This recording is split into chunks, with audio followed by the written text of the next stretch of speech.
Priežastys yra tos, kad vis tiek mūsų komanda yra pajėgesnė šiuo metu. Tik tai gaila, kad šitas rungtynėse negalėjo visi vaikai dalyvauti, nes yra labai nemažai sergančių ir traumuotų vaikų. Galbūt prieš rungtynės vaikai neatidavė tiek, kiek norėjau, kad pradėtų pradžią rungtynių daug geriau, daug rimčiau. Galbūt pradėjau laukti vėl eilinį kartą eilinės pergalės. Tai va čia yra tas dalykas, apie kurį aš pasakiau po rungtynių, kad to dalyko negali būti, turi būti kova nuo pirmos sekundės, kaip finalinės rungtynės dėl aukso medalių Lietuvos čempionate. Tai manau, kad jie iš to padarys tikrai tinkamas išvadas ir manau, kad kitas žaidėjas prieš tą komandą bus lengvesnis.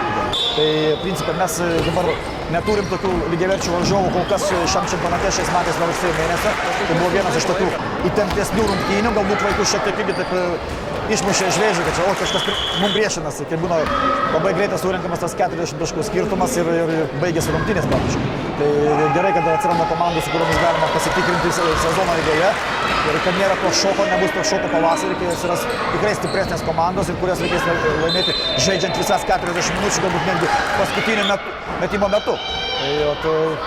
Šiaip džiaugiuosi tą pergalę, aišku, 19 taškų, tai neatspindi tikrai tos tikros padėties, to skirtumo tarp komandų.